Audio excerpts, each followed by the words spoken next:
Welcome to DermTV Viewer Question Week for December 2012. Today's episode will feature questions from DermTV.com viewers. And don't forget, as part of Viewer Question Week, I'll be answering viewer questions over live streaming video at beautyrxlive.com. So if you have a question, tune in this Wednesday at 2 p.m. Eastern Standard Time. Hello, I'm Dr. Neil Schultz, and welcome to DermTV. So for today's first question, it comes from Shane, and he asks, I accidentally refrigerated my retin-A gel. I realized it was colder than the storage temperature recommended by the manufacturer. So I'm concerned, has the product been weakened by any means? The texture and color still look the same. Shane, that's a very important observation, that the temperature and texture look the same, because that means it probably was not spoiled.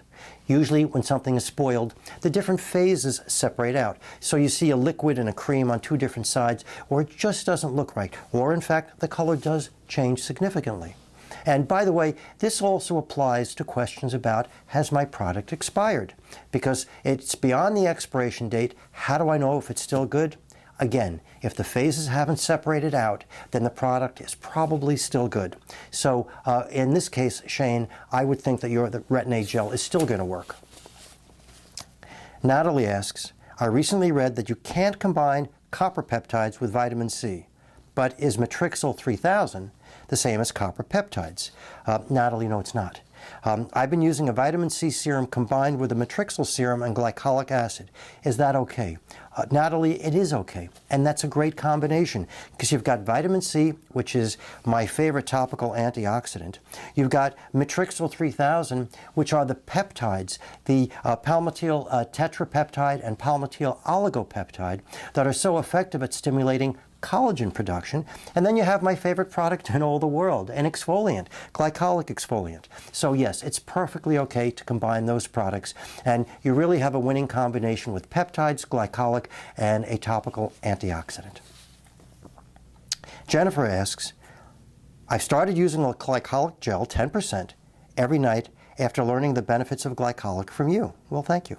But I also have been using 2.5% benzoyl peroxide to manage my acne for years. It works much better for me than salicylic acid, which is very common for a lot of people. Is it okay to use the two products in conjunction with each other? That is, applying the benzoyl peroxide cream over the glycolic gel once it is absorbed into the skin. Jennifer, absolutely yes. And as a matter of fact, I have a lot of my patients do exactly that. If I give them a glycolic gel or a glycolic serum, I have them put that on first, and then I have them put their spot treatments on top of it. Whether it's salicylic acid, whether it's benzoyl peroxide as you're using, or even a topical antibiotic. And benzoyl peroxide is a great acne-fighting ingredient because it is both an exfoliant and it's antibacterial. Jim asks, hi doctor, how do you compare the following as to cost and effectiveness? This is a complicated one, but we're going to address just a specific part of it. For acne scars, hyperpigmentation, and overall face skin improvement, glycolic acid 70% versus microdermabrasian, and 10 glycolic acid 70% peels every 2 weeks versus one-time CO2 laser resurfacing. Complicated, but I'm making a point here. And the point is, whether it's glycolic acid 70% once, or glycolic acid 70% 10 times, or microdermabrasion, those treatments just can't possibly do for scars, acne scars, what CO2 resurfacing is going to do. And recently we had an episode about topical treatments that at-home treatments usually just are not effective for acne scars. Now, Jim also asked about hyperpigmentation and overall face skin improvement. And to go into those would be too complicated at this point. But suffice it to say, please don't be lulled into thinking that a glycolic acid peel, which I think is such an important part of skin maintenance, don't think that a glycolic acid peel is going to help acne scarring. It's just not going to make that much of a difference. For really relief from acne scarring, I'm afraid you're going to need in-office procedures. Anu asks, about a year ago, I had a small blackhead on the top of my cheek and was left from an acne treatment. I saw online that if I steam my face, I'll be able to take the blackhead out by squeezing it.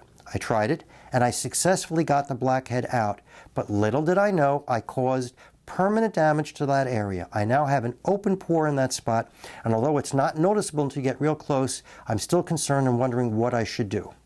Anu, the only way you're going to really be able to fix that permanently enlarged or dilated pore is to have it removed. And I'm happy to tell you that that can easily be done in a dermatologist's office. But the real reason that I want to make sure that everybody hears this question is that I'll bet that when you squeeze that pore, you didn't cause that damage. I'll bet that damage was caused just by the blackhead being there, and if it's there long enough, it overstretches the pore and causes a permanent opening. So when you emptied it by steaming it and pushing it out, you just emptied it, and I bet that enlarged pore is permanent just because of how long the clog has been there. So the point that I'm trying to make is that one of the reasons that we tell people, get these things cleaned out, don't leave cysts for a long time, don't leave blackheads for a long time, is because they can permanently stretch out the pores. And that's another reason why you want to exfoliate regularly, to help prevent these enlarged pores and to clean them out faster. And you guessed it, I believe that glycolic is the gold standard in exfoliants to help with enlarged pores, blackheads, whiteheads, and so on. Our last question from today comes from Afiya, and she says, "Hi doctor, thanks for your great videos on YouTube. You're most welcome. I saw a video on YouTube that using an aspirin uncoated tablets for face exfoliation, is that okay to use?" Uncoated aspirin tablets for face exfoliation.